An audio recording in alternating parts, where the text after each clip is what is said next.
Welcome to Get Your Popcorn Ready podcast. It's your host, Hatch, with my guy, T.O. in the building. Yes, sir. We are in the building. First of all, I want to say happy holidays to all our fans out there. I want to say happy Christmas and Merry New Year to all the Get Your Popcorn Ready podcast listeners.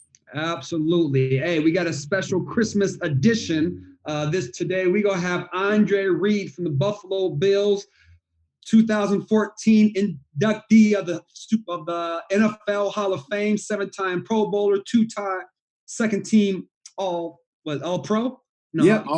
All Pro.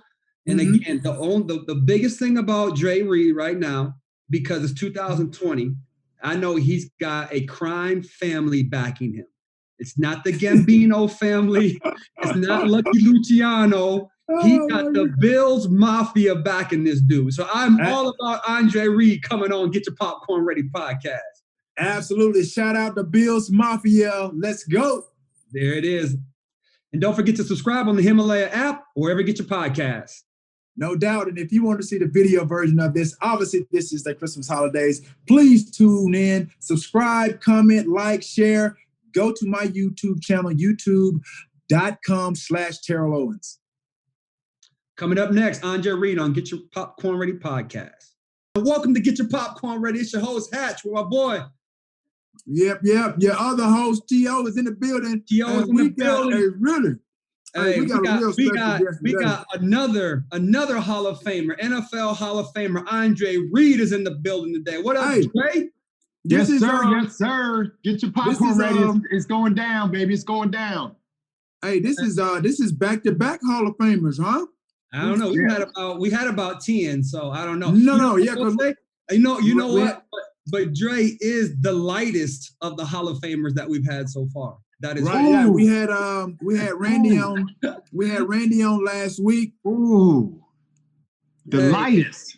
The lightest. No, I'm sorry. I meant to say brightest, like your mind, bright, right? Hey, okay.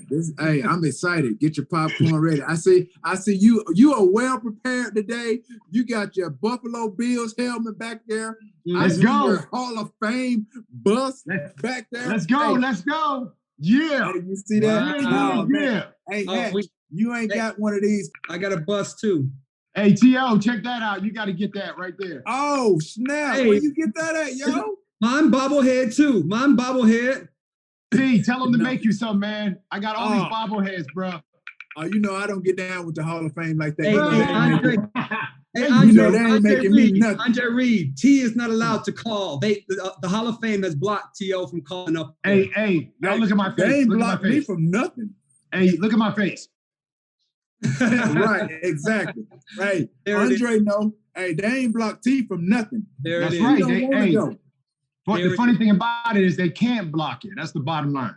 Already. So, I would like to welcome, of course, Andre Reed, 7-time Pro Bowler, 2-time second team All Pro, 2014 went into the NFL Hall of Fame, wide receiver, 16 years in the league. Of course, you started out 15 of those years in Buffalo, the Buffalo Bills. You spent one in Washington, but that really was irrelevant at the time. Yeah, that was a hot cup of coffee right there. Yeah. But to get 15 years in, I mean, of course, nowadays we got this social media and everybody throws all these names out there. Somebody goes and has one good week or one good game and they're a Hall of Famer all of a sudden. But you put in the work, 16 years playing in Buffalo. How was it? Like, what was sitting back looking at your whole career in the Hall of Fame now? Give us a little example of how you enjoyed your time.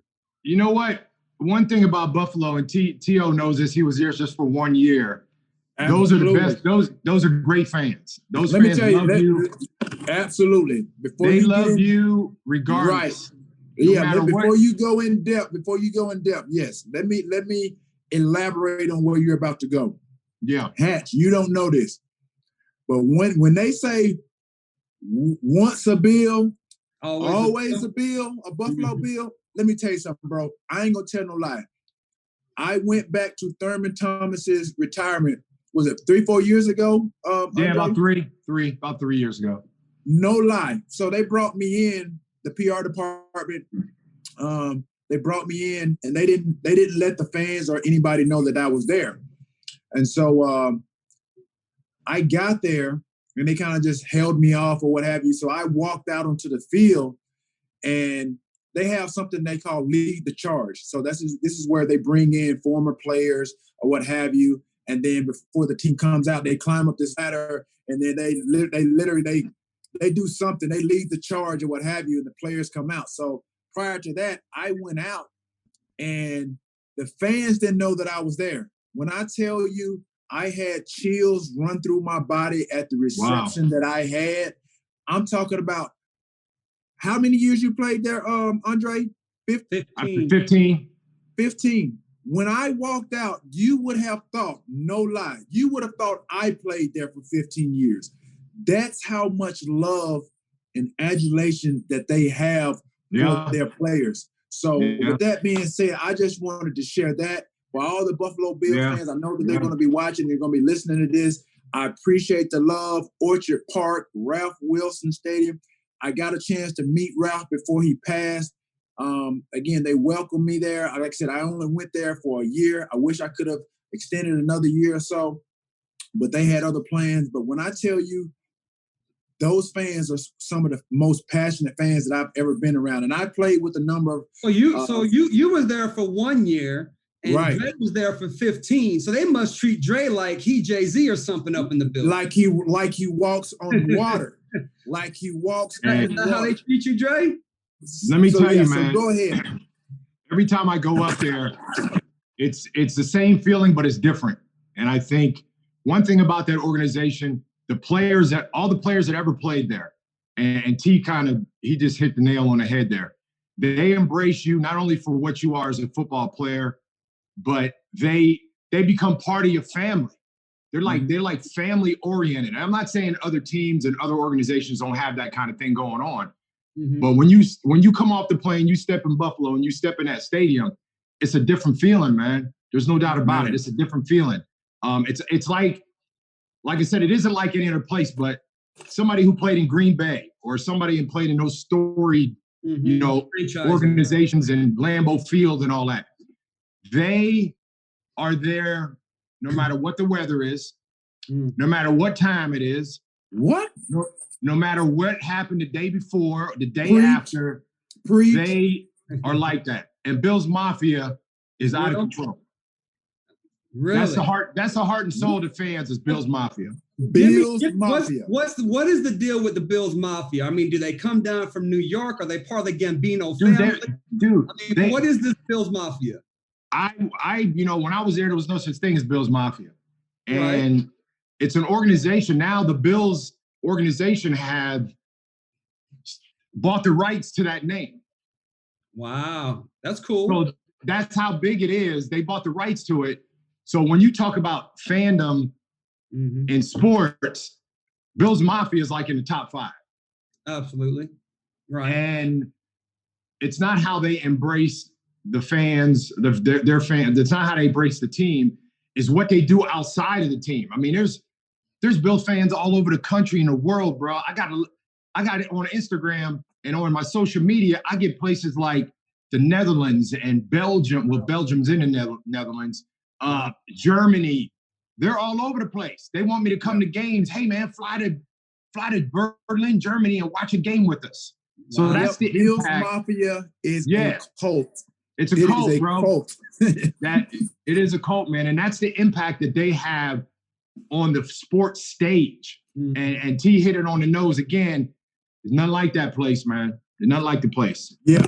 When I tell you, and Andre just, like I said, just reiterated, man, I'm telling you, I played in San Francisco, played in Philadelphia. Yeah, what about the Philly fans? I played in Dallas, and trust me, by no means am I trying to undercut or undermine any of the fans that I play with. But when you talk about passionate fans between the Buffalo Bills and those Philadelphia Eagles fans, Eagles, and I probably can throw the Raiders in there too. Yeah, man, it's neck and neck. It's hard to really put these and rank these franchises as who are the most passionate fans ever. So again, you talk about Bills Mafia. One of these shows. We need to do that on one of these shows. And guess what? Hey, they're good. Those three teams, Buffalo, Philly, the Raiders, they're great travel teams. Mm-hmm. Their fans travel. If they had a game on top of Mount Everest, they'd be one of those fans up there. They gonna be there? What? If they had a game in the bottom of the ocean, they gonna be there. They gonna be there. Bro, let me tell you something.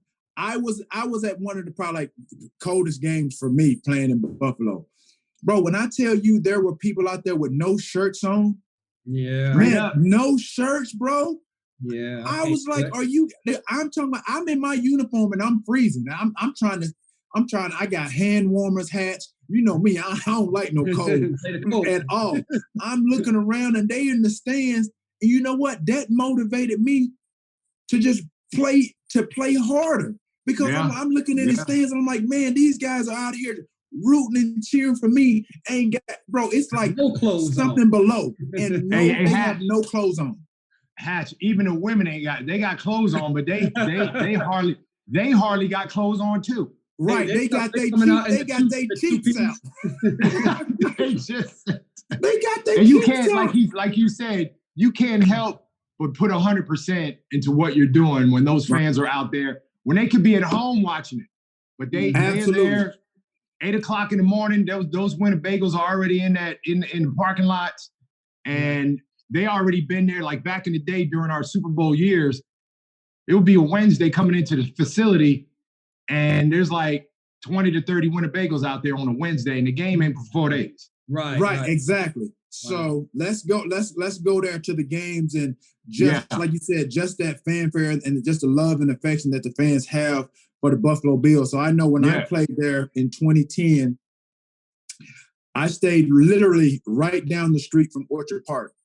And when game day arose, I would drive to the stadium, dude. And I'm talking about they have to have police to direct traffic because it's so heavy with fans. And like I said, the stadium is in the middle of in the middle of Orchard Park.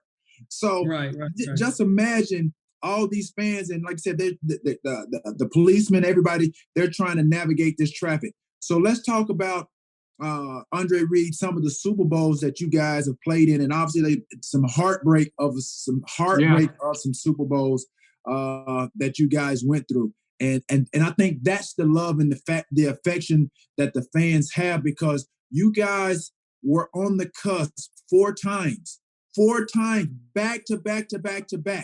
Mm-hmm. And these fans, this is what these Buffalo Bill fans they live for, is to get a championship to Orchard Park. Give us an idea of what those Super Bowls were like. I know you played in them, and just how it was, I guess, now that you've retired, what it's like, knowing that you were part of 4 Super Bowls back to back, and not being able to bring that trophy home to Buffalo Bills. I mean, that's really, as an athlete, you work hard, for an outcome, especially in football and in the NFL, is to win a championship. That's really what it's all about. I mean, that if you're not out there to win a championship, you're kind of out there for the wrong reason. And I know with social media and all this other stuff going on, guys have different avenues to get out there and do things. But when I came in the league, there was no social media. So it was football. When you came out the league, there was no social media. I mean, when I came in the league, you're right. See, and guess what? Guess what? The hits were worse too. The hits were worse too back then too. So I agree, 100. But one thing that the fans, like I said, it didn't matter, and you want to win a championship. And we went to them Super Bowls, and 4 times in a row, which the Patriots had a chance to do that last year, and the Titans beat them. That didn't happen. But one thing that really comes out of all that, yes, it was heartbreaking. Am I waiting in the mail for NFL, for a Super Bowl ring to come in the mail? No. But I wouldn't want to do it with any other 49 guys and those guys for 4 years. I wouldn't want to do it with anybody else, because your football family is your family that outside of football is family, but you never forget your football family. just like you don't forget your own family. Absolutely. And to be with those guys all those years and what we built up to and how the organization was built during those years and getting the right players, I wouldn't trade it for the world because there's 7 Hall of Famers from that team. A coach, there's a coach, an owner, and a GM that are Hall of Famers. So when somebody says, oh, you went to, and as the years go on, they don't really talk about it to me like that anymore. Right. They have more adoration for you than they talk about, well, you guys lost. Yeah, I already know that. But this is a TO for you. What were you doing on Super Bowl Sunday? You were watching me. Right. You were watching me and wanted to be like me. So guess what? I got one up on you. Right. But I think as an organization, we relished and always being the underdog that we can't do this, we can't do that. You guys are this, you guys are that, just like any other sport. Right. And we just had 49 guys that worked together constantly year in and year out to get that Super Bowl. And it didn't happen, but I think the payoff is there's 7 gold jackets. Absolutely. Right. And so with that being said, I just want our listeners to know we're talking to Andre Reed, who played 16 seasons with the Buffalo Bills, Hall of Famer in 2014. As we just alluded to and just talked about, played in 4 consecutive Super Bowls. One more question for me before we get to Hatch. Because I only played in 1 Super Bowl, and and at times I think about the what if. What if, you know what I mean? I was hurt. I wasn't 100%, but sometimes, like, you know, as of lately, I think about, okay, what if I was 100%? What if I could have been full strength in that Super Bowl? Would we have won? You would have won, definitely. I still would have lost. Right. Unfortunately, my co-host over here, he hasn't played in any, so he has no say-so in this conversation. We all got the same rings, though. We all got the same rings. Hey, but we ain't got the same jackets. How about that? I got one. I got one. So back to my question. Seriously, back to my question. You played in 4 consecutive Super Bowls. And like I said, I know how I feel. Like I said, I have those moments, but I don't dwell on it because in my heart of hearts, and me and Hatch, we joke around a lot of times, and even fans, you know, they'll comment and we'll go back and forth, and they're like, oh, well, you don't have a ring, you're not a champion. And so for me, how I justify my career is that I know that, like I said, I put my all into that Super Bowl. I didn't ultimately come out victorious as a Super Bowl champion, but nobody can say that I didn't or deny that I didn't play like a champion. So my question is, you went to 4. And like I said, obviously there's years that has gone by. And as you mentioned, you know, people don't really talk about it that much. But do you feel like you failed because you went to those Super Bowls? Ultimately, like I said, you didn't win, but personally, do you feel like a failure or a loser because you didn't win and you went 4 consecutive? That's a great question, T, because, you know, I came out the womb as a winner, regardless. Okay. And that's how I kind of model my life by. Everything I'm doing now with kids and things, I always had a winning mentality, and you're taught that from a young age. What if we wouldn't have COVID? Would 290,000 people die? Right. Okay. So we can always say the what ifs. Life is a what if. What if I did this today and I should have did that? What would that outcome would have turned out to be? Mm-hmm. That's what that would. So if we win this first one, which we lost by a field goal, he missed a field goal with 9 seconds left. Would I have went to the next one? Right. Would I have went to the next one? Would I went to the next one? So I kind of, when people talk about that, I kind of try to flip the script on them. And I say, yeah, if we win 1, would we have went to 2 or 3 or 4? Right. You know, hindsight's 20/20 now. Right. But would the team would have been assembled, because free agency back then really wasn't a big thing. Right. You stuck with your core players and the people around them that were good, but stuck together. And one thing that I really credit the Buffalo Bills organization during those 4 years is keeping those guys together and knowing that this is our guys, that we need these guys to get back. So would I love a Super Bowl ring to go with a Hall of Fame ring? Of course, no doubt. Right. And I got this question asked many times. would you trade going to the Super Bowl 4 times for your Hall of Fame ring? Right. Preach. Well, would you? Answer. No. Would you? No. It's awesome. Now, back in 20 years ago, my mind was different. So I probably thought differently back then. Mm-hmm. But now, the game, and we all know this, the game has changed. Guys' motives are different. Way different. Money is still the root of it. Mm-hmm. But these guys nowadays, and to give you a quick example, maybe somebody like Le'Veon Bell. Mm-hmm. Okay, why didn't Le'Veon stay in Pittsburgh? Right. We can just, we can go all over the place with that. Yep. But the money, they're chasing the money because I deserve what Zeke got. Mm-hmm. I deserve what they gave this guy. Mm-hmm. And it happened back then. But the structure of the way an organization goes about doing that now is a lot different than it was 20 years ago. So you're basing this whole last 20 years of being happy about your experience, right? Participating in the 4 Super Bowls. Really, it comes down to the Jim Kelly, Thurman Thomas, Bruce Smith, Cornelius Bennett, James Lofton, Don Beebe. Those are your teammates, right? Yep. So to you, that stuff, that ride, that joyous ride for 8 to 10, 15 years was way better than that one moment of winning the actual Super Bowl. I think if we had to put a percentage on it, it's probably like 60-40. 60-40 way better than, because you know what? How many people get a chance to even play in one playoff game? Yeah, for sure. How many people get a chance to go to one Super Bowl? Absolutely. Right? It's like you're like this. Yeah. What all happens? People say that all the time, and I was like, I played in more playoff games than Barry Sanders. How crazy does that sound? That's you know really what I'm saying? Like, it's crazy because that's Barry. You think that Barry should have Super Bowl rings and playoff runs, and like you said, it's not an easy thing. But it wasn't about for Barry, and we all know Barry. It wasn't about that for Barry. It wasn't about that. So guys are built differently depending on maybe situations. Yep. Now Barry probably should be the all-time leading rusher ever, no doubt about it. Right. But that wasn't what Barry was about. That was wanted, right?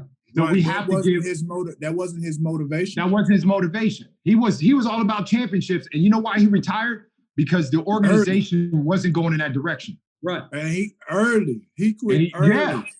And guess what? But again, that is it because I've had this discussion too. Was it really early? Because after 10 years for a running back, that's not considered early, in my opinion. Everybody at the time given the fact, right? But given what he was, his production and the way I was just gonna say that what he was producing every time he was on the field, right? He was still trending. So guess what? Exactly. It's just my like production, right? And that's no comparison. But the same thing with me at the end of my career. Zero comparison. Production. You crazy? I was still trending. I was still ascending.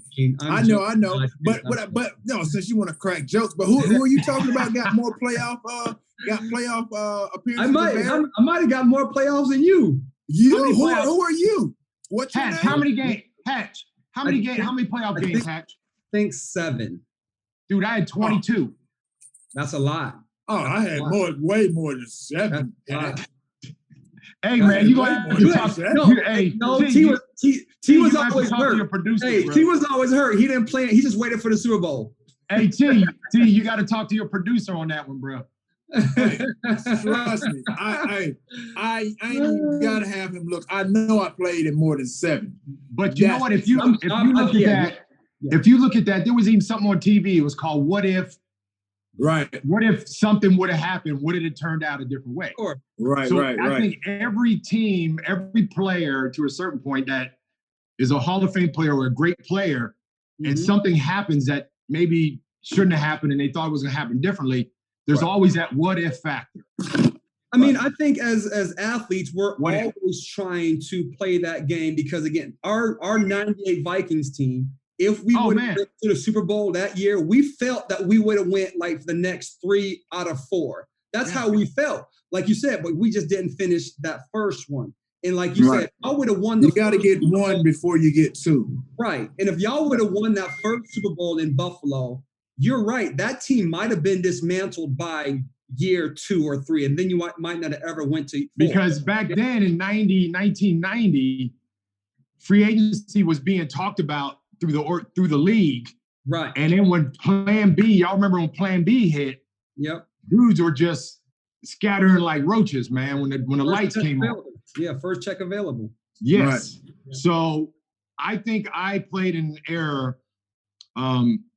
You talk about Jerry and guys Jerry Rice and Chris Carter and all those guys. That was my era.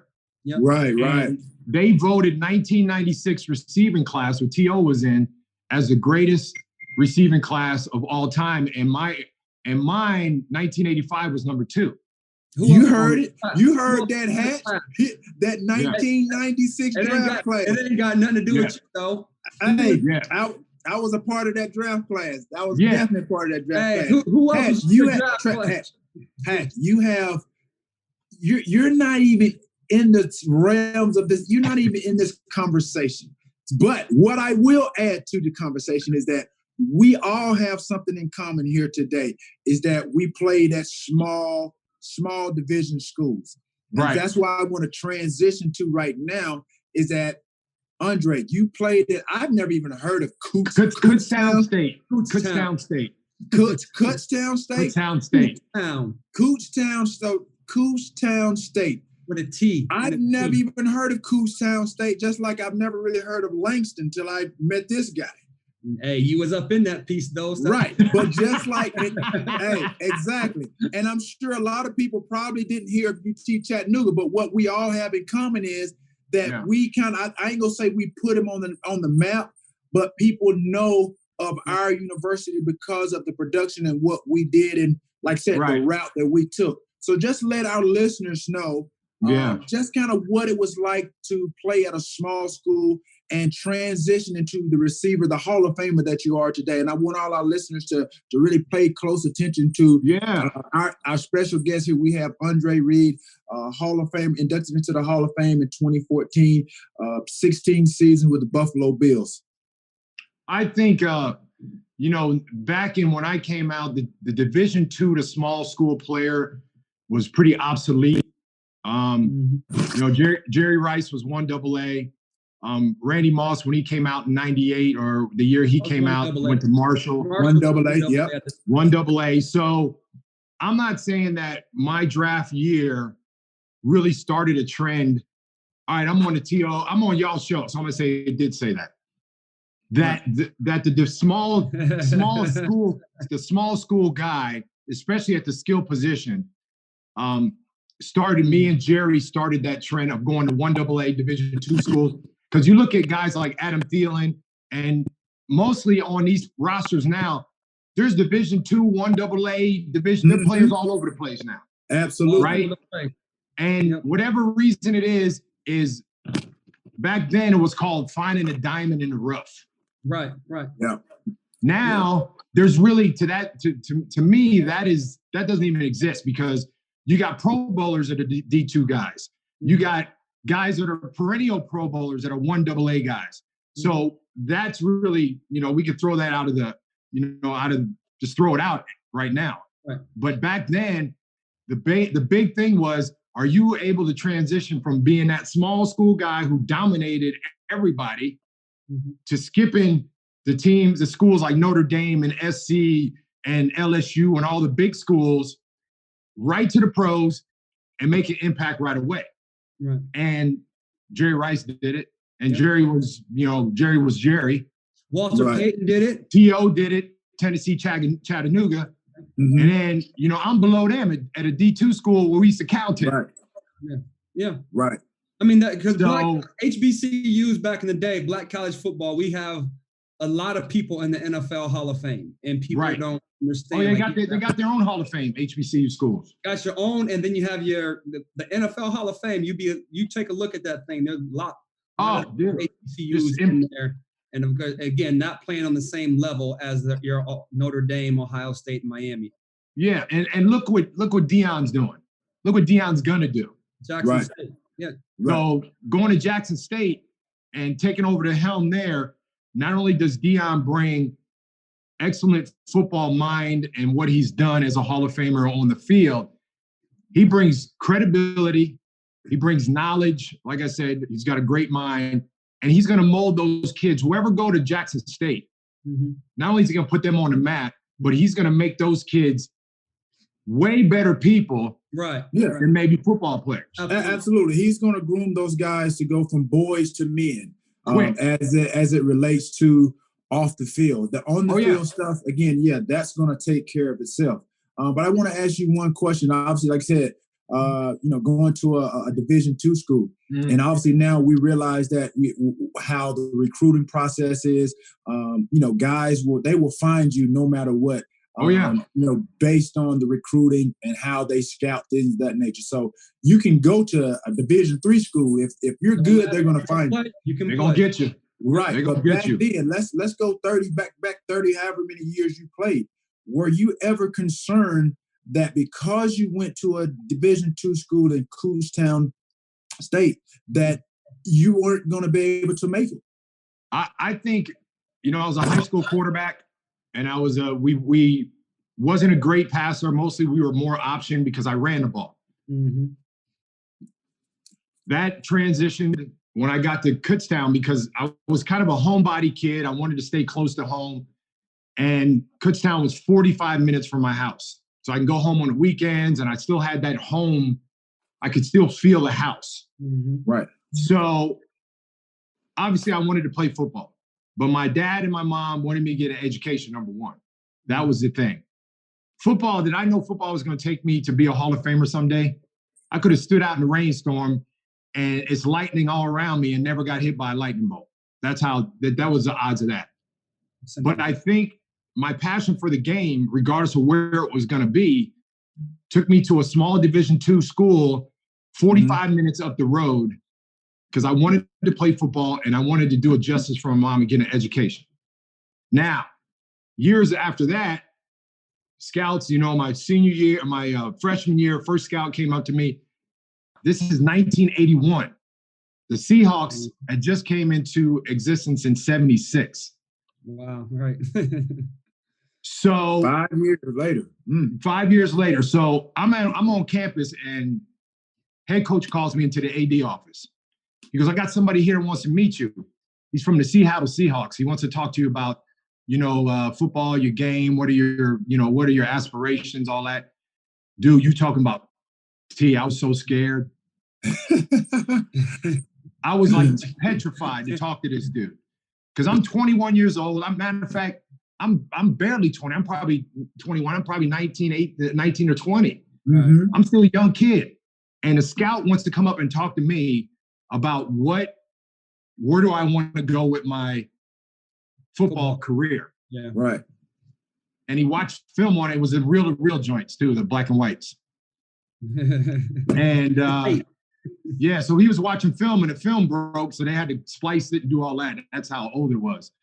But I think one thing that I realized, when I talked to this guy, I became a man in the sports world that quick. That really woke my eyes up to the next 3 years because I knew somebody was watching. Yeah. And I knew in order to perform at the level that I wanted to, I had to change my whole structure, everything. Just not, I'm faster than you, I'm this and that. And I'm a high school quarterback coming out of high school. I didn't know the receiver position. Right. So basically I didn't know how to run routes. I didn't know. All I knew was I can run with the ball and I can handle the ball and I can catch. Right. And so on the football field, you could throw it, right? So I was an ex-quarterback as well. Yeah. So me and you are the only two real athletes on the panel right now because he's one-dimensional. Oh, but that's but I like the way you I like the way you I was about to give you a compliment, dog. I was about to give you a compliment. So, okay. Now you ain't getting it anymore. No. I was saying I like the way you made that segue and included me in that. I appreciate it. That's what I was saying. But anyway, so again, throw the ball, right? Hey, T.O., you work with him, man. He don't work with you. You work with him, bro. You work with him. You work with him, man. But no, so Now that transition at the time, because when I was in college, I'm like, I'm not going to go to the NFL as a quarterback. That's the reason I changed positions, because there was only Randall Cunningham and Warren Moon, and they were trying to get them out the league every single year. You know what I'm saying? Yeah. So was that your thinking? Like, okay, I know I'm not going to go to the league as an NFL quarterback because of my color, or you were like, I just want to make the transition so I have a better chance to get to the NFL? And that's a good question, because when I came in there, they were like, well, we watched film on you in high school. We know you can run the ball. I didn't play one snap at quarterback. Mm-hmm. They said, hey, we would love to see you play receiver because we know you can run with the ball. You can you've handled the ball. We want to see how you can catch it and run with it. Mm-hmm. I was like, okay, this is the offensive coordinator. And I'm thinking, I don't know about that. And then I go, I just want to play. They put me at receiver, and there you go. Well, again, so it was one guy that changed my football life. Mm-hmm. One guy. Who was that? We all have our football stories. I know T.O. has his football stories. One guy changed my position and changed my whole direction of life. And who was one that? Guy. It was the offensive coordinator. Name was Gino Calcagni. Gino Calcagni. Wow. And he was a Italian guy. His mother and father were immigrants, all that kind of thing. And he was on the coaching staff. And he says, he went to the head coach and goes, I think because this kid can run and he's got good moves when he gets the ball, let's put him at receiver and try to get him the ball and see what he does there. Mm-hmm. One guy. So there's for your listeners out there, again, we talk about Hall of Famers, and we, you know how me and T kind of disagree with putting all these new receivers in the Hall of Fame after 1 or 2 years, right? Me and T say you have to do something extraordinary. Like, you can't just have one good game with 10 catches and 200 yards. That's irrelevant, right? So the best run after the catch guys are you two, hands down, NFL history, right? Again, because people, just in case y'all don't know, Andre Reed, go to YouTube and you will see Andre Reed taking slants and hitches and stop routes for your 40, 50, 60 yards, as well as T.O. was doing that when he was playing as well. People don't understand, because now when they see today's game, if it ain't a big post over the top, like, it's not a long run. You don't see guys make 11 guys like bounce off of 4 and outrun 3 and then and stiff arm 1 at the end. Like, you know what I'm saying? Like, it doesn't happen in today's game, but y'all were doing that. And I think people have to realize you guys don't have to do everything else, but you guys are doing that exceptional. I think you guys are number 1 and 1A when it comes to run after catch. NFL Hall of Famers, my personal. Man, Hatch, I'm gonna have to give you a couple of Snickers bars for that, bro. That was good. I like that. I can't you gave me a compliment, boy. It must be the holiday. Hey, man, it's your Christmas gift. New Year. Hey, let me tell you, man. Hey, Hatch ain't all what people say he is, boy. I tell you, he's all right. He's all right, man. He's all right. Hey, I speaks the truth. That's all. You know what I'm saying? You know what? Hey, you know what, guys? That's what we do on this show, man. Hey, you think it, we say it. Say it, baby. Already. Hey, that's what just like Obama said, that's what I do. Absolutely. And you know, one thing, guys, one thing about you got to work hard at everything you do. And one thing I tell these young receivers now and young kids in high school, I always say, do the work when nobody's watching. Absolutely. When nobody's watching, you're doing the extra stuff, because those extra things are going to come back. Absolutely. You're not wasting your time. That's all. You ain't wasting your time, especially nowadays, because the game is more analytic than it's ever been. Mm-hmm. And as a player, you got to keep up with that. Mm-hmm. And I think guys with social media, they show the workouts, they do this, do that. We ain't have that.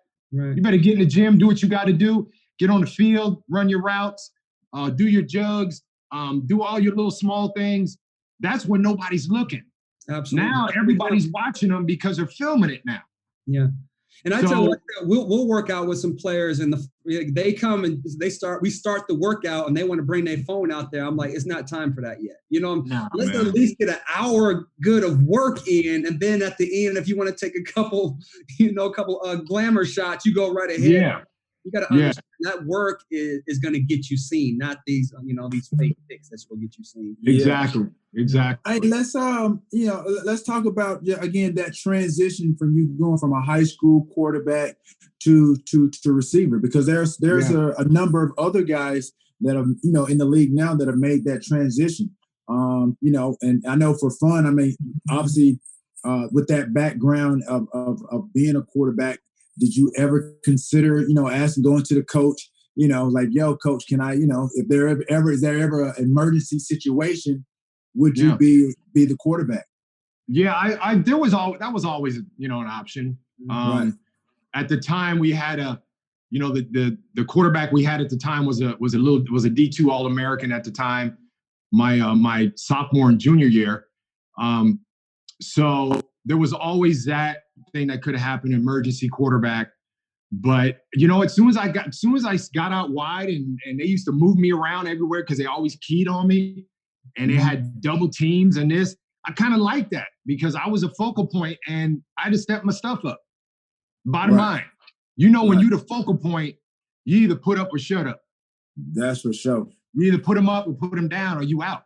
And I think that really up here, right in this 3 inches between your eyes, that really you got about 4 inches between your eyes. You got your eyes is hey, I'm looking at both of y'all, and Hat has his Santa hat on right now. Both of y'all got some foreheads, some 5 heads. I tell you know what? You got a hat on to hide your big 5 head. What you talking about? But you guys, y'all two light skinned guys, noticeably. I ain't light skinned. Y'all see. Hey, I'm paperback. Y'all two. I'm not light skinned. I'm paperback brown. Hey, Hats, tell them this. Hey, the lighter, the better. The brighter, the better. Hey, y'all played out. Hey, y'all been played out like Al B. Sure, bro. Y'all days gone. Hey, come on, man. That's my. Hey, they used to call me that too back in the day. They used to call me Al B. I already know. Hey, I always thought Dre had a Jerry curl back in the day until I got. Dude, hold up. I got a quick Jerry curl story for you. Back in 86, 87, when the curls were in, man, you don't want to play a game when it's hot outside. Oh, no, it's dripping all in you. It's dripping all in your eyes. Dude, the back of your neck, I'm telling you right now, the back of your neck, not only was it spongy, it was on fire. Right.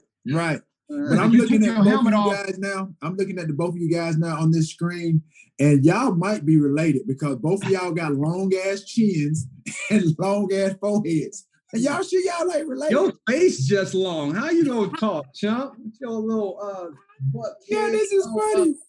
Hey, we appreciate everybody tuning in. This is we got Andre Reed, Hall of Famer.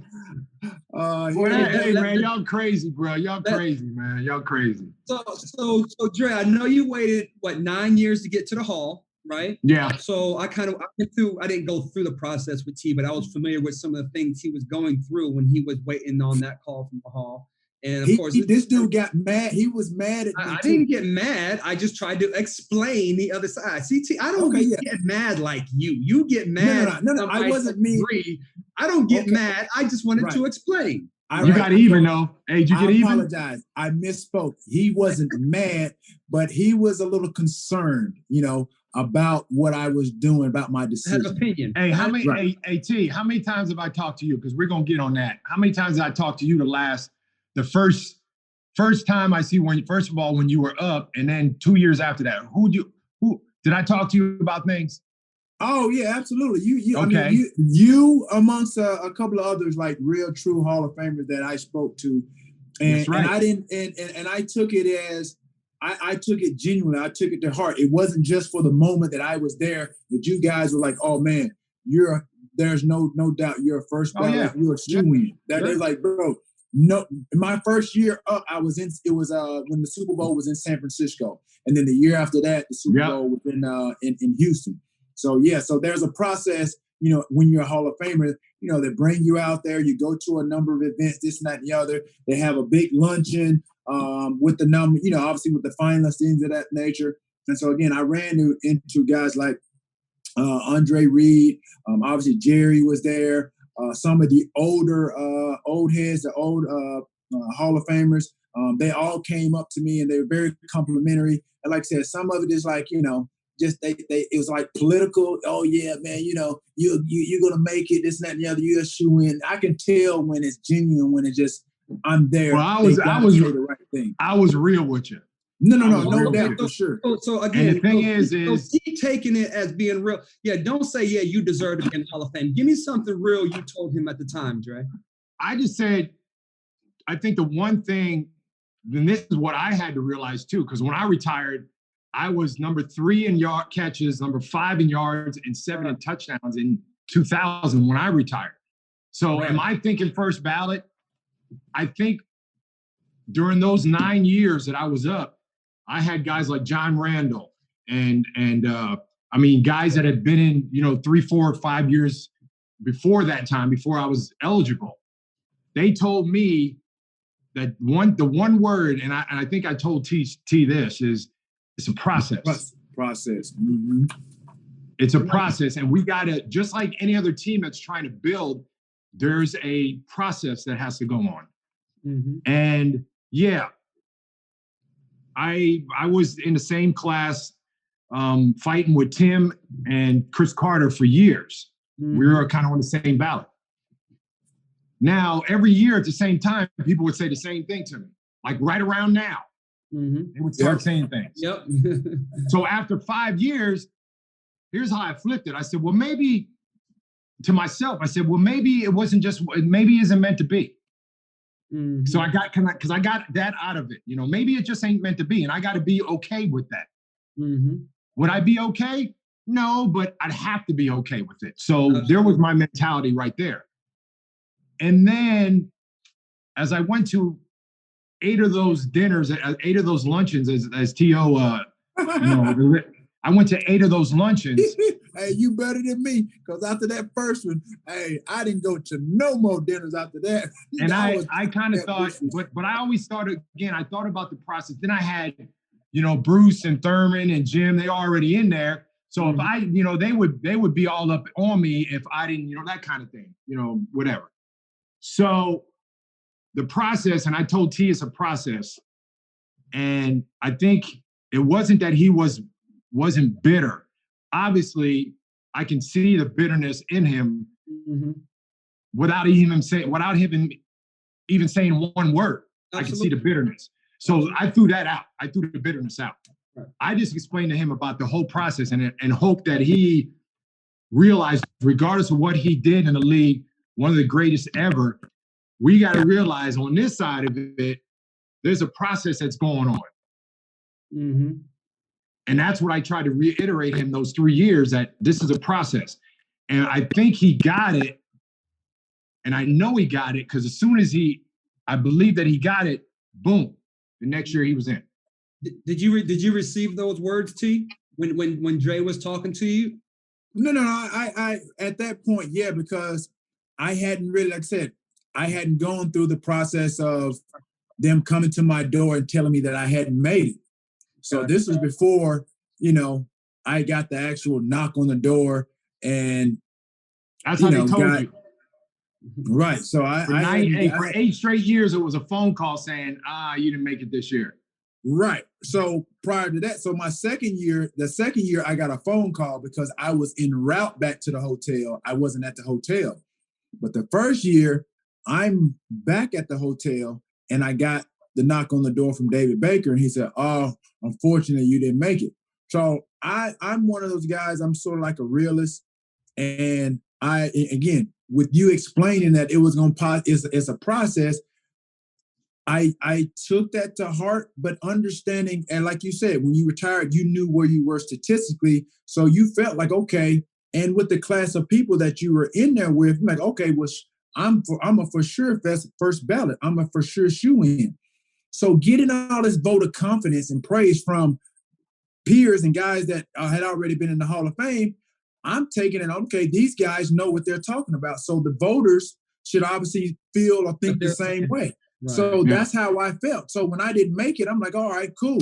I didn't make it. I just felt a little bit, that's the first time I was a little disappointed. Oh, dude, let me tell you, you have to. Right. That's the just, second that's year just normal. That's normal. The second year was totally different.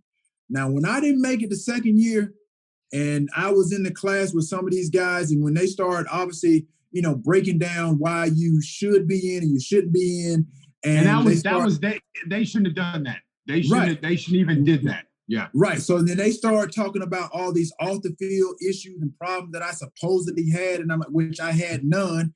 Locker room problems that obviously, like I said, that wasn't part of the criteria. And then they're allowing other guys in that had off the field, like real off the field problems, issues, run-ins with the law and things of that nature.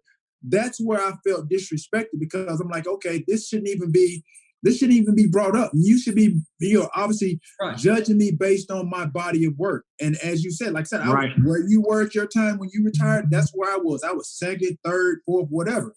So then again, when they allow someone else to go in front of me, and my stats, that's pretty. I mean, that's just a human thing, bro. That's disappointing. Right. And, exactly. So and again, through all those years, mm-hmm. I'm like, okay, well, the receivers that went before me were like Art Monk, and they had Bob Hayes, who should have been in there a long time ago. So I really started thinking of it like this. Here's guys that their line of work and what they did was outstanding. No doubt about it. Do they deserve to get in before me?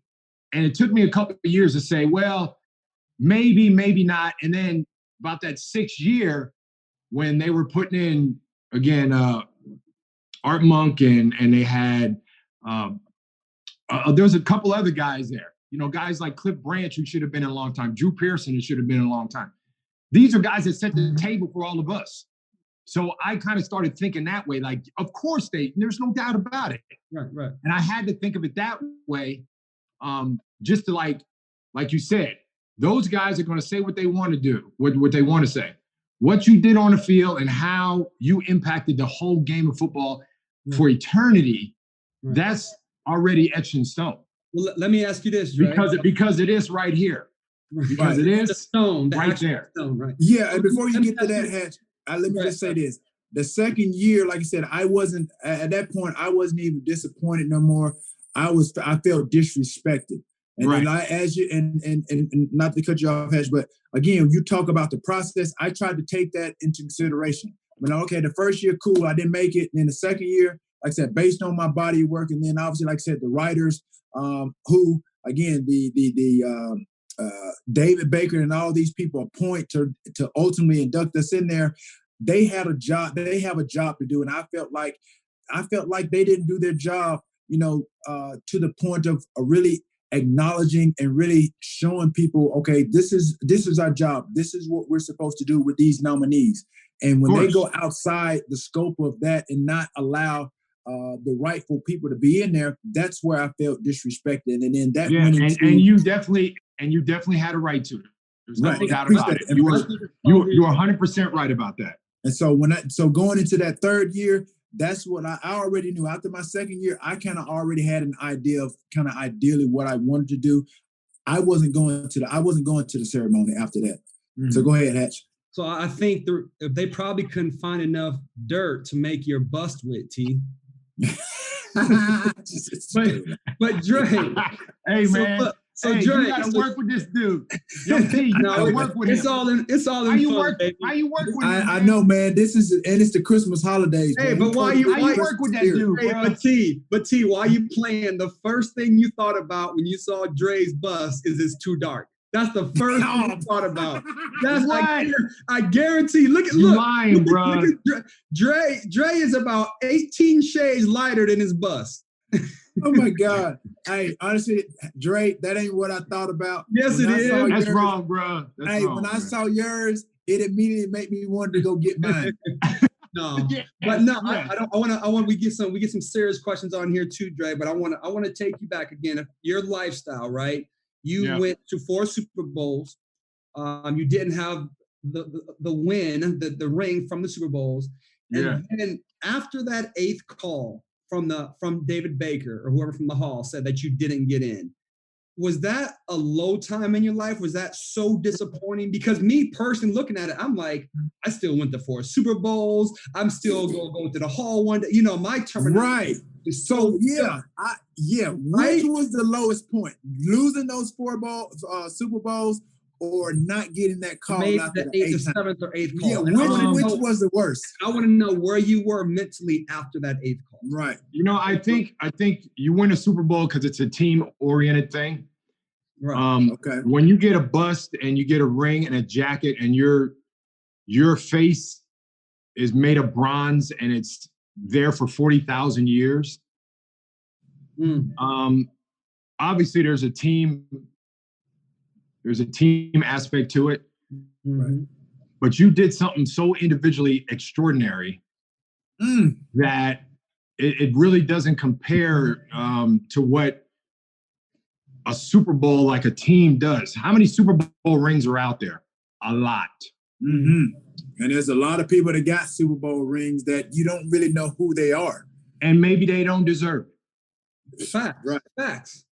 Well, there's only 388 Hall of Famers on the planet. 89. 317. I'm 285, bro. So 317. I think if we put it in that perspective, it doesn't take away what the Super Bowl means to me, because that's what you play the game for. But when somebody acknowledges you for what you did on the field and how you did it to be one of the best ever to do it, that's different. Mm-hmm. That's on this side. Right.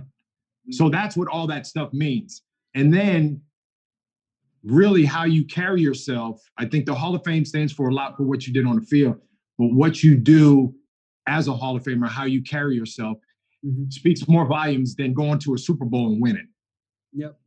So to me, that's just me. That's just my thought. So after that eighth phone call, mentally, where were you? I did, I said after 5, I didn't think it was going to happen. Okay. So you were already. I kind of, just like T.O., to a certain point, I kind of didn't think about it until playoff time came. And then right around championship week and then Super Bowl, that's when it all came back to me and everybody's talking to me. Yeah, this is your year. This is this is that. I go, well, if it was my year, it would have been happened 5 years ago or 4 years ago if it was my year, because it would have happened. So mentally, I had to think, well, it could happen. It might not happen. And again, like I said before, I got to be prepared for that, and I got to act accordingly to whatever happens.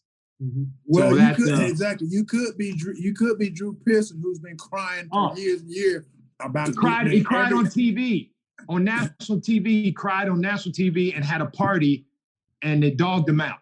And guess what they did this year? Last year they put him in. Drew Pearson? Pearson, yeah, he's in the Centennial class. The old the Centennial class. What is that? That's they're inducting 25 guys next year. I don't want to get. So that's a different class than the actual Hall of Fame class. It's not a different class. It's just because of the 100 years of the league, they wanted to get a Centennial class in. An older class, like an older.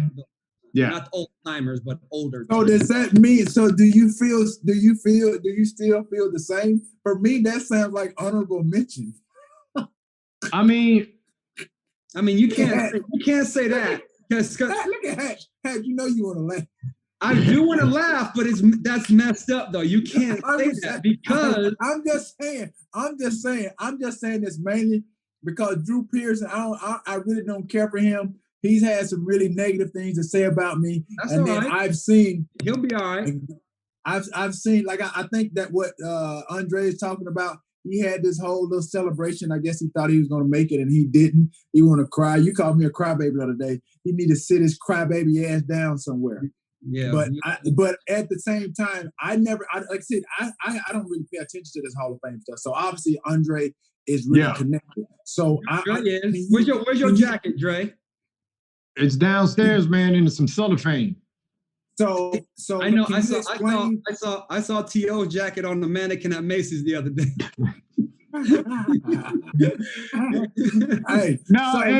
That was Chad. Hey, that was Chad's jacket. Oh, that was Chad. Okay, my bad. That was Chad's jacket. Ocho Cinco. So educate us. We're talking a Hall of Famer, inductee. Andre Reed, 2014. We're talking to him, obviously 16 years with the Buffalo Bills. Let's go back into this explanation of this Centennial class, because I again, just like our listeners, Andre, you're not only just educating them, you're educating me, and I'm sure Hatch wants to know too. So, well, they came out with this Centennial class due to the 100th year celebration of the NFL. So that was last year. That was last year, or is this the 100th year? No, this is the 100th year. Okay, this is the 100th year this year. So I'm not saying that these guys were Hall of Fame holdovers or honorable mentions or however you want to put it. I think the board of directors probably. I'm not, by all means, I'm not on the board of directors or any of that. They wanted to recognize, I guess, these guys who have been maybe on the ballot and then were on the senior list and their senior time has went past. And they honored these guys. I mean, I really don't know the whole story around it other than then there's 20 guys, like Donnie Shell and Harold Carmichael. This is the reason. I don't know. I'm speculating, but the Hall of Fame says, okay, 2010, all the numbers and the stats for all these new players, 2010 and higher, are going to be so astronomical, they're always going to have to put these guys in, which means the older guys are never going to make it to the Hall of Fame. So we have to separate it and make a certain class for older guys. And that's a good thing. The new Hall of Famers are going to be in there, boom, boom, boom, because of media, social media, right? They can play 10 years. Again, Calvin Johnson's going to be a first ballot. He was, 10 years maybe? You know what I'm saying? Right. So that's how it's going to end up happening because players aren't playing as long from now to the next 50 years. So do you think, Andre, do you think the guys that are going to be in this Centennial class, do you think they're going to be as appreciative of this? I think as long as there's not a TO in the group, yes, they will be. You wouldn't have took it. You wouldn't have took it. I'm not lying. Me personally, no. I'll take it. I wouldn't take it because it's almost like, okay, here you go. Start. This is almost like that is because I guarantee you they've watched and they've witnessed what Drew Pearson has done and cried about it over these number of years. That they're like, okay, well, here you go. Maybe you'll hush. You'll start crying. But see, you're absolutely right. You're absolutely right about that. But they feel that these guys are at the point now where it's an honor beyond belief. I mean, there's There's no doubt about it. Yeah, for sure. And I know, I think over the years, there are definitely some guys that are definitely well deserving. But I think they're looking at the honor. Mm-hmm. They're looking at that honor more than anything to be recognized by the hall, by the league. If you go probably down that whole list, maybe some of them, there's maybe 10 to 15 of them are very suspect to being, if they weren't in a Centennial class, would they get in on their own merit, if you want to call it that? Right, exactly. So I think, the hall is trying to say, well, this is the 100th year of the league. Let's put a bunch of guys in that maybe were on the ballot or and give these guys this honor. Is it the same? I mean, for me and you, it probably isn't the same. Right. So give me your assessment. Give me your assessment, Andre. So, what would if it was you? How would you feel? And I like I said, I don't want everybody to think that I'm being. I know I got a lot of listeners. I don't want people to think that I'm being a jerk or what have you. No. Let me say this. Because I know, like I said, I know Drew Pearson have said some negative things about me or what have you. This is the Getcha Popcorn Ready podcast show. And everybody know I'm going to say what I got to say. And so for me, Drew and I, we've gone through some situations and he hasn't, spoken about me in high regards. I played in the IFL. There were some things that happened with that situation and he kind of backdoored me or what have you. So for me to now, like I said, see all of this stuff unfold. And like I said, I didn't even know, honestly, I didn't know that he had made it in a number of years. And I didn't know, like for me, what the Hall of Fame means to him at the point of time, like I said, it didn't really mean that much to me because I never played the game, and I think you alluded to this earlier. I never played. It didn't mean anything to you. Don't. No. Listen. Listen what I'm saying. Okay. I never played the game to make it to the Hall of Fame. That's what I was saying. That's what I'm going with it.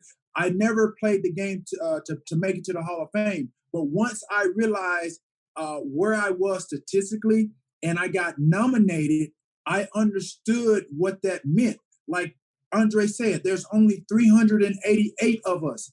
Bro, that's an individual honor outside of Super Bowl, which is a team honor. When you get recognized for your individual skill set and your talent, and you're measured amongst all the players that have played in the league, yes, it is a tremendous honor. So that's why after the first year, I said, the first year I was disappointed, and then I go to the second year that I didn't make it, I said I felt disrespected. So you're exactly right. It did mean something to me. But to the degree of what Drew Pearson and how he feels, I don't think that I didn't have that type of feeling, because I feel that he played the game to make it to the Hall of Fame. And for me, that's where I feel like we're different. Good for him. You know, I'm like, that's good for him. I played the game to make it to the Hall of Fame, and I don't think I'm gonna make it ever. And look what happened to you. And look what happened to me. Right, and you turned out to be not so bad of a guy. I mean, look, we're friends, and and I don't have a lot a lot of friends. You know what I mean? Hey, guess what? Hey, I'm a broke down Santa, and I didn't make it. Hey, somebody they still call me Jake Reed. Oh man, that's disrespectful. Not Andre Reed. Hold up, man.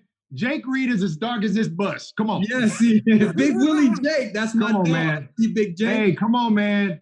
They went from Albie Shore to Teddy Pendergrass. Stop playing. Oh man.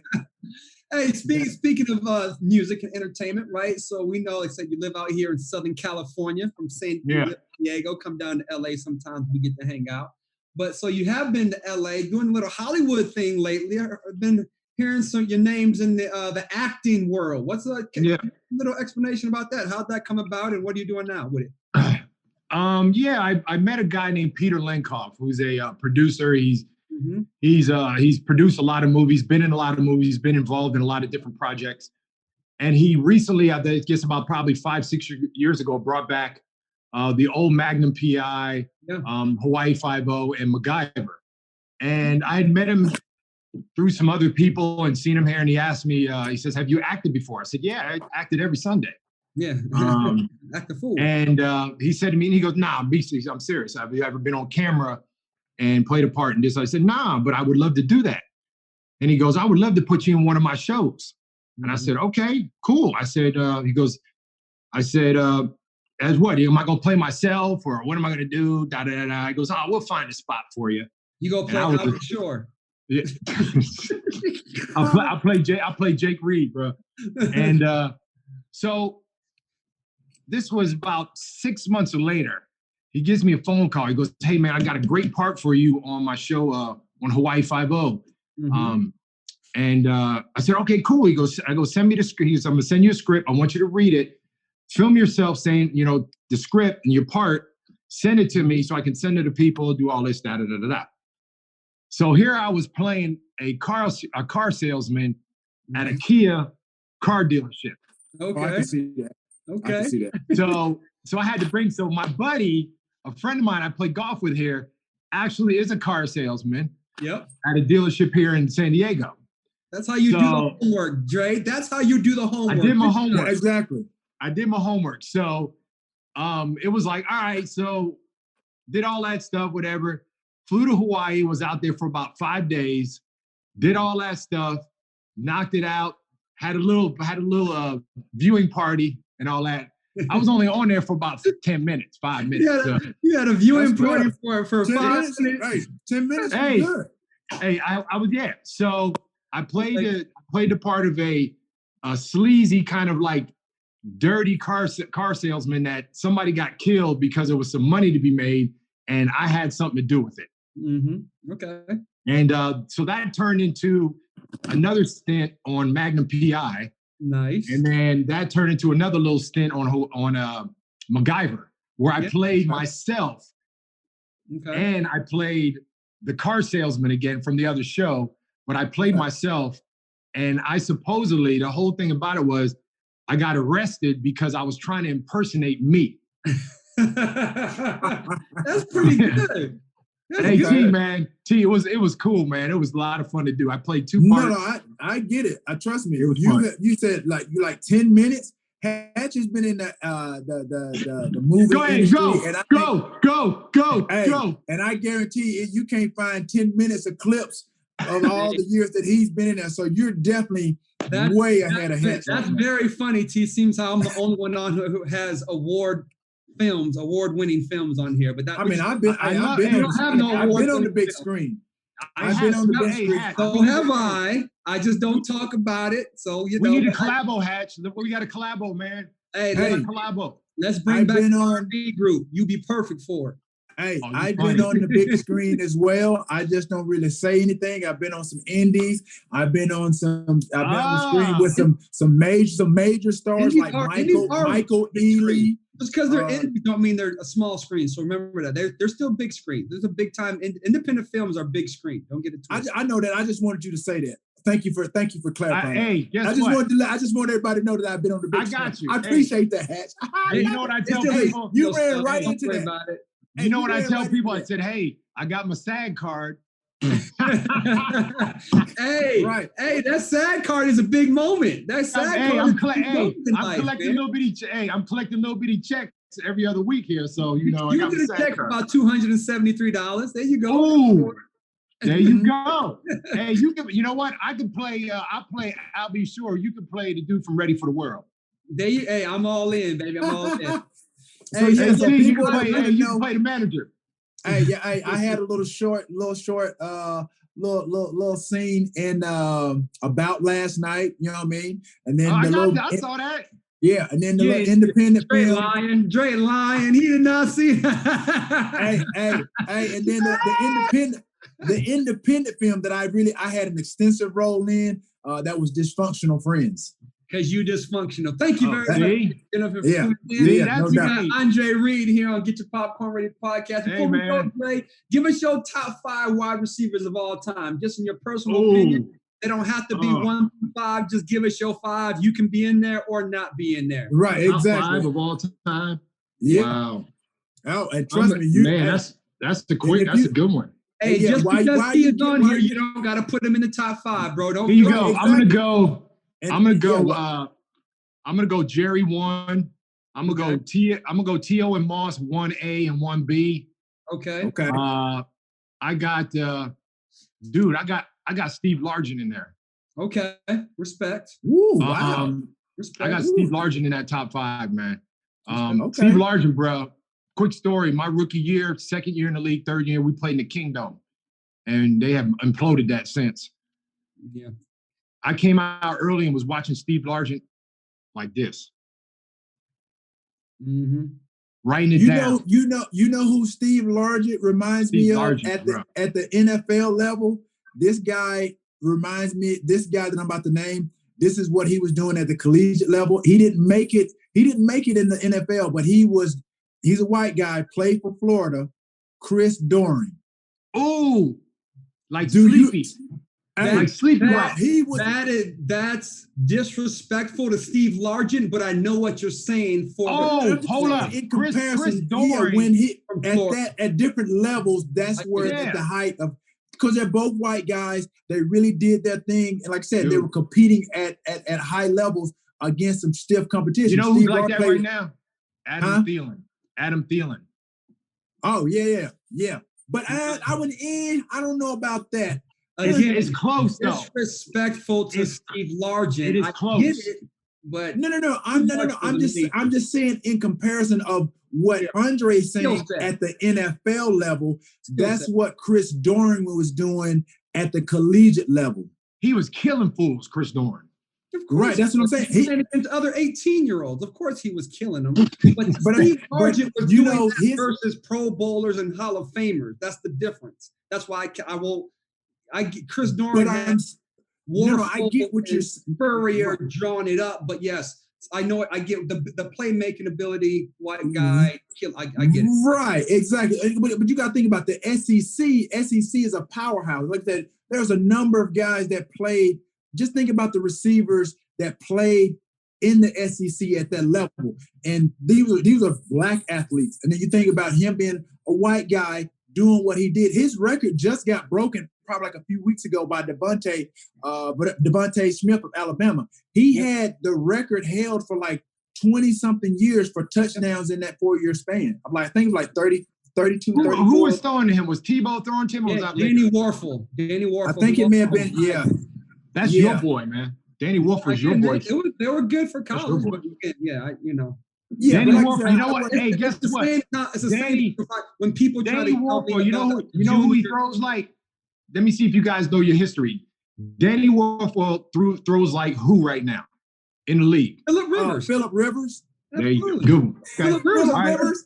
Phillip Rivers. I didn't think y'all knew that. I didn't think y'all knew that. Hey, Phillip Rivers, first ballot Hall of Famer. But I take those things like tight to my vest because like I get the same comparison. They'll call me about a sophomore or a junior, and they'll say this guy's the next T.O. or this guy's the next Moss. I'm like, dude, he ain't even in the NFL yet. Right. Me with that. But you know what? So I get it. To continue to go down that list of 5. I mean, I can't, disrespect, Calvin Johnson and Tim Brown and Chris Carter. And, I'm putting Lynn Swann, all these guys in there. I mean, I'm even in there. So you said Jerry, myself and Randy 1A, whatever. And then you go Steve Largent. I go Steve Largent, and I'll probably go because, you know what? I mean, you got to talk about a receiver overall. I mean, we could talk about Cliff Branch and all those guys like that. Man, it's not that complicated. It's your 5, bro. Okay. We're not dissecting. I'm gonna put it like this. I'm gonna put it like this, Dre. Okay, these are the names: Jerry, T.O. Moss, Steve Largent, Calvin Johnson, Tim Brown, Lynn Swann, Chris Carter, Cliff Branch. Right now, you got to take one player off and insert yourself. Who's it gonna be? Jerry, T.O. Moss, Steve Largent, Calvin Johnson, Tim Brown, Lynn Swann, Chris Carter, Cliff Branch. You got to take one off and put yourself on there. Who's right? But I mean, we want to solidify his top 5 first. He did. Because he's got Jerry, T.O. Moss, Steve Largent, and then he said his 5th are all of those guys. He said there could be any one of those. No, that can't happen. And that's why I'm going to make him insert himself. Right. So so you got to be 5 then. If that's the case, unless you're going to solidify right here. That was a good one right there. I'm 5. On your Getcha Popcorn Ready podcast. Get your popcorn ready. Get your popcorn ready. Yeah, that's your top 5. Because I did it in the cold weather every single year, the crazy weather. Tell him, Dre. Tell him you did it in -7. Exactly, man. No, tell him, Dre. Yeah. Exactly. Y'all don't know. Y'all go check out my man Andre Reed on YouTube. He got highlights for you, taking slants and hitches to the house, catching big posts, having 200-yard games in the snow and -7-degree weather with no shoes, no gloves, no draws on. He was just out there butt naked killing. Hey, all of that. Trust me. When they were doing the evaluating and the nominating. Especially when you came up your 8 years, bro, they should have taken that into consideration because, again, as writers, they don't understand what I said. Especially these writers, they've never even played the sport. They're observing and they're judging you based on optics, based on their understanding of what you're supposed to be doing. Dude, to play in Buffalo, like when I went to Buffalo, I knew I'm like, okay. I wasn't selfish enough or ego enough. My ego didn't come into play because I knew I'm like, okay, to play in Buffalo, I knew that my statistics were probably going to take a hit. But in my mind, I'm like, okay, if I just do what I do, the numbers are going to take care of itself. So I never really worried about that. So I say all that to say, bro, you played 16 years with the Buffalo Bills in Orchard Park, Buffalo, New York.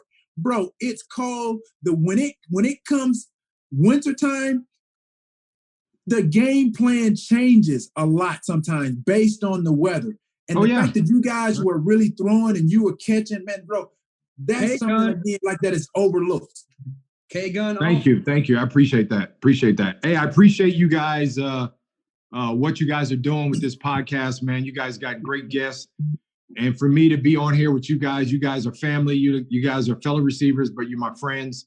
I appreciate it, man. You guys have me on for sure. Oh, man, we appreciate you. Obviously, like I said, you're busy just as we are. We appreciate you, giving your time to us. And so we thank you. We hope our listeners on the Getcha Popcorn Ready podcast, I hope you guys enjoyed it. We have here fellow Hall of Famer Andre Reed. 4 Super Bowls he played in, which was remarkable. Consecutively played with a Hall of Famer and Jim Kelly, and Hall of Famer, 2014 Hall of Famer Andre Reed. Appreciate it, Dre. Love you, brother. Thank you, guys. Appreciate it. See you, baby. Good looking out, man. Always good to see you. Be safe. Stay healthy, man. Be safe. No doubt. Mask up. Appreciate it. Mask up, man. All right, Dre. All right. Later, guys. All right, yeah. No doubt. There you have it, ladies and gentlemen. Dre, we call him Dre. You guys know him as Andre Reed, 2014 inductee of the NFL Hall of Fame, wide receiver, 16 years in the NFL, man. That's a long time. He still looks young, too. Not just because he's light-skinned, but he just looks young. Hey, well, light skin, like I said, that has a little bit to do, a lot to do with it. But yeah, Dre, obviously, I've run into him a number of times. Very charitable guy, great guy on top of that. Definitely he's keeping himself in great shape. Yep. Yeah, keep it going, Dre, man. Appreciate you coming on. And I know we got our 3 and Out segment for the Andre Reed episode, and we like to talk about 3 things that we took away from the podcast, and we can kind of chew on, over the next couple hours that we found interesting about Andre Reed. So give us 1 out of the 3, T. I think it was when he had his perspective on the 4 Super Bowls. What does he say? He wouldn't trade those 4 Super Bowls for one ring. One winning Super Bowl, right? Yeah, exactly. So I thought that was very interesting because, again, like I said, I mean, man, to go to 4 consecutive Super Bowls, and I think the idea behind his thought process is like, you can't win 2 without winning the first one. Right. So I thought that was very interesting that he wouldn't, trade, playing those 4 Super Bowls for 1 ring. Absolutely, especially how he's older and he's went through the process of dealing with it. Because when you're a player, it's way different. That now that he can give us that real answer. I'm sure he at 25 and 26 he was upset like any other Buffalo Bills fan would be. Okay, and the second thing is when he discussed how his offensive coordinator at Kutztown, Gino Calcagni, was had that discussion about how he wanted to change his football future and how he could possibly go to the NFL as a wide receiver if he just did these things, forgot about playing quarterback and kind of started honing his skill as a wide receiver. Man, that's awesome because now, I mean, this Cal Cagnick is sort of like a clairvoyant type of a guy. I mean, to actually, I guess, foresee, this guy transitioning, going from a quarterback to a receiver. So obviously, this guy has a pretty cerebral mind to kind of see that this guy could transition to go from one position totally different to another and play at the highest level at the National Football League. So kudos to Gino and kudos to Andre for being receptive of that. Absolutely. And the third thing of our 3 and Out, I think, again, everybody knows the Buffalo Bills story. And, okay, they lost 4. And, you must suck because you lost 4 Super Bowls. But, like I say, he looks at it differently. His whole perspective is different. And how he spoke on how the team building and those relationships over these last 30 years is way more important than if they would have won one of the Super Bowls or 2, and then the team got broke up via free agency, or like I said, everybody gets paid once you win a Super Bowl and everybody leaves. So that perspective of that team and those relationships coming together, that's the reason that they went to 4 Super Bowls, right? Because the team is a good locker room, had leadership, had great camaraderie, and of course that's what team. It motivated, it motivated them. They had that extended hunger from the one season going into the next. But the thing is, it's like you don't just go from one Super Bowl, then you play in another Super Bowl. You got to think about there's a number of games that the season that has to be played. and then you get into the playoffs to get to that Super Bowl. So, man, just think about how agonizing that had to be. Just think about after the Super Bowl. Just think about after Super Bowl II when they lose. Then you go to Super Bowl III, you like, okay, third time's a charm. I guarantee you that probably came out of so many Buffalo Bills mouths and the commentators, news mouths, like, yo, third time's a charm. Right. Then you go to the third Super Bowl. First of all, you go through the season. Then you go to the playoffs and you get to your third Super Bowl and you lose again. Bro, do you know how agonizing that has to be, Hatch?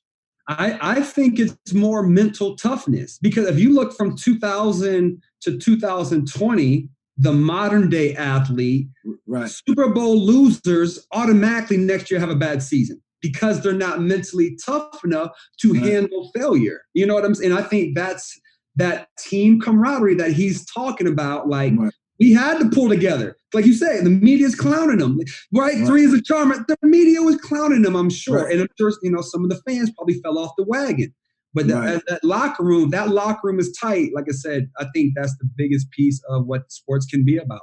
Exactly. Because you think about that locker room with some of these guys. I mean, Jim Kelly, Darryl Talley, Bruce Smith.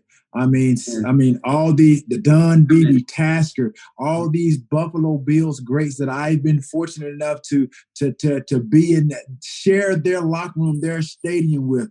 It's amazing. But now we go from third Super Bowl that they've lost. Hatch, they go into another season. Not just another season, Hatch. They go into another training camp.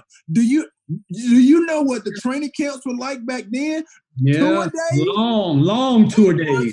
Brutal. So just think about it. I didn't add that into the first second Super Bowl or third Super Bowl. Right. Now you're approaching the season that possibly you could go to the Super Bowl again. You go through 2 a days. You go through the season. Now they make it to the playoffs. Hatch, they get into the playoffs. They win their playoffs. They're back in the Super Bowl again, Hatch. They are 4 times consecutively in the Super Bowl. Let me tell you this, for all these listeners, if you want to be biting on your nails, sitting on the edge of your seat, go back and watch some of these documentaries about the Buffalo Bills Super Bowls. Hatch, I had anxiety watching it. Knowing the outcome, I'm watching at the end of the game. Hope they would kick it. Exactly. And a couple of these games came down to field goals. Hatch, do you know I'm sitting there watching the games, and then, they'll cut away, and then they'll have interviews from Thurman Thomas, Jim Kelly, some of the, media, what have you, some of the journalists. Hatch, do you know I'm watching these clips, and I'm knowing that they've already lost. I'm like, yo, but I'm thinking, I'm like, okay, it's gonna go in. I'm like, he's gonna kick it, and somehow it's gonna go in, and history is gonna change itself. They're gonna win one Super Bowl. Wide right again. Hatch, I can't imagine. Like, for me, I can't imagine what's that's like, bro. I lost one. I told you in the show, I lost one, and there will be times that I will reflect, and I'm like, man, what if these guys have 4 Super Bowls to reflect on that they never won? So for Andre Reed, obviously we thank him for coming on the show. That's very admirable of what he shared with us today and giving us his perspective on, the what if. Absolutely. Andre Reed, we appreciate you, brother. There it is. Andre Reed on Getcha Popcorn Ready podcast. Don't forget to subscribe on the Himalaya app, wherever you get your podcasts. No doubt. And please, listeners, please share your comments, like, subscribe, share. We Social love media, all hit the on IG, Twitter. Let us know what you're thinking. Yes, sir. We love all the feedback. And again, obviously, to see the video version of this, please tune into my YouTube channel, youtube.com/Terrell Owens. Again, comment, subscribe, share, like. Let us know what you think.